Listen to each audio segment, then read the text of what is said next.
भ्रष्टाचार के आरोप को झेल रहे एक माननीय जज साहब, जिनको जो कहीं और पे पोस्टेड थे, वो यहाँ से जा चुके थे ऑलरेडी।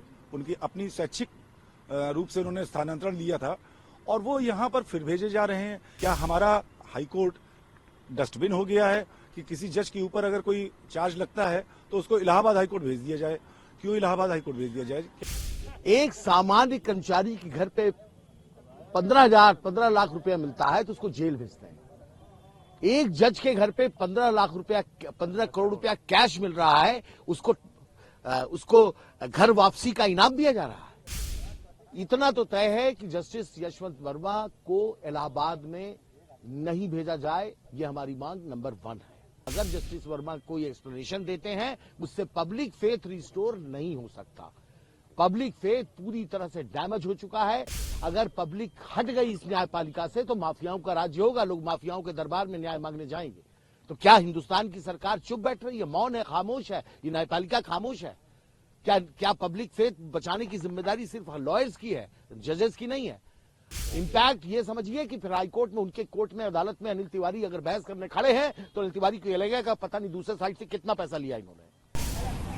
जी, बार एसोसिएशन ने क्या फैसला लिया है और क्यों लेना पड़ा है? ऐसा है कि अभी जो हम लोग को जानकारियां मिली सोशल मीडिया से, हमारे कुछ कलीग जो दिल्ली में रहते थे उन्होंने बताया कि कुछ अखबारों में ये खबर छपी कि, और वैसे बहुत सारे मीडिया हाउस में ये खबर तैर रही है कि एक माननीय जज साहब के घर पे आग लगी। जब फायर ब्रिगेड की टीम और पुलिस की टीम वहां पर पहुंची तो उन्होंने उसमें उनको वहां से कैश, बहुत बड़ी मात्रा में एक कैश जो है वो एक अलमारी से बरामद हुआ। और इस पर आनन फानन में सुप्रीम कोर्ट की कोलेजियम बुलाई गई और उस कोलेजियम से हमने ये फैसला लिया कि इनका transfer parent high court Allahabad high court में कर दिया जाए। हमारा इस पर सख्त ऐतराज है।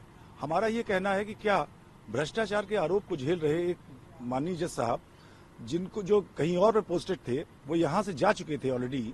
उनकी अपनी स्वैच्छिक रूप से उन्होंने स्थानांतरण लिया था और वो यहाँ पर फिर भेजे जा रहे हैं। क्या हमारा हाईकोर्ट डस्टबिन हो गया है कि किसी जज के ऊपर अगर कोई चार्ज लगता है तो उसको इलाहाबाद हाईकोर्ट भेज दिया जाए?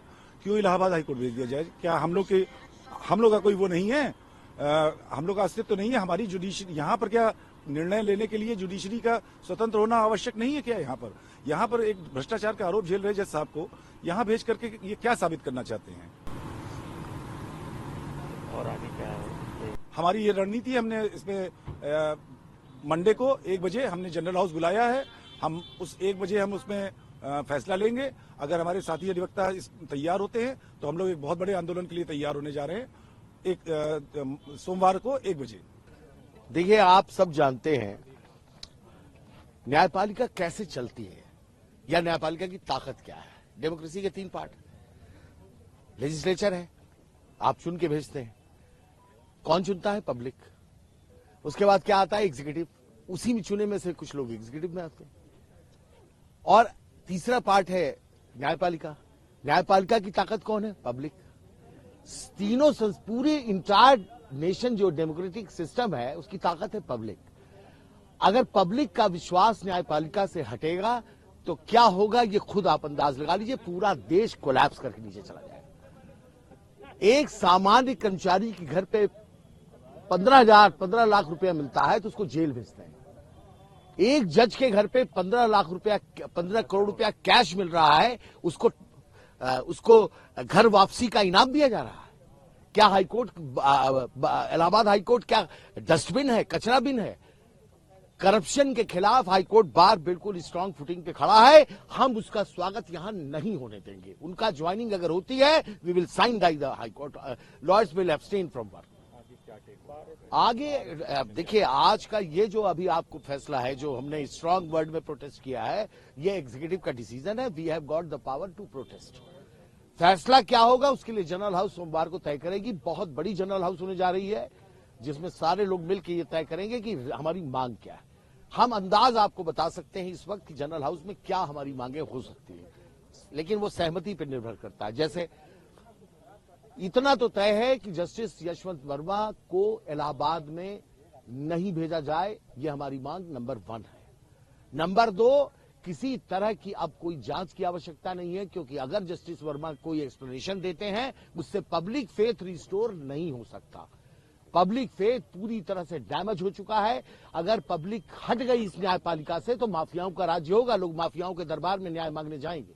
तो क्या हिंदुस्तान की सरकार चुप बैठ रही है, मौन है, खामोश है? ये न्यायपालिका खामोश है? क्या पब्लिक फेथ बचाने की जिम्मेदारी सिर्फ लॉयर्स की है, जजेस की नहीं है? ऑनरेबल सुप्रीम कोर्ट ने जो ये कोलिजियम ने डिसीजन लिया है, हम उसके अगेंस्ट हैं, हम उसके खिलाफ प्रदर्शन कर रहे हैं। सर अगर वो आते हैं तो उसके बाद वो ज्वाइनिंग यहां अगर होती है, उनका स्वागत यहां होगा तो हाईकोर्ट को हम साइन डाई क्लोज करेंगे। इम्पैक्ट ये समझिए कि फिर हाईकोर्ट में, उनके कोर्ट में, अदालत में अनिल तिवारी अगर बहस करने खड़े हैं तो अनिल तिवारी को ये लगेगा पता नहीं दूसरे साइड से कितना पैसा लिया इन्होंने। क्या होगा आप बताइए? क्या पीछे बैठा हुआ मुवक्किल ये नहीं कह देगा कि भैया ये वही जज हैं जो पैसा लेते 15 करोड़ वाले? क्या होगा न्यायपालिका का? आज ये लड़ाई हमारी वकीलों की नहीं है, ये न्यायपालिका को हम बचाने की कोशिश कर रहे हैं। हमारा पिलर है ये न्यायपालिका। वो चीज है जिसको अगर डैमेज हुआ तो इसका फिर हिंदुस्तान में कुछ नहीं बचेगा, न डेमोक्रेसी बचेगी, न स्वतंत्रता बचेगी, कुछ भी बचेगा नहीं। दोबारा गुलाम होना चाहते हैं क्या? सब कुछ न्यायपालिका। मेरी दूसरी बात यह है कि मैं तो एक स्टेप की आगे की बात कर रहा हूं। जस्टिस यशवंत वर्मा का न्यायपालिका में फर्दर बने रहना पूरे हिंदुस्तान के लिए बहुत बड़ा खतरा है, कलंक है। इसलिए उनको तत्काल प्रभाव से उनको रिजाइन कर देना चाहिए।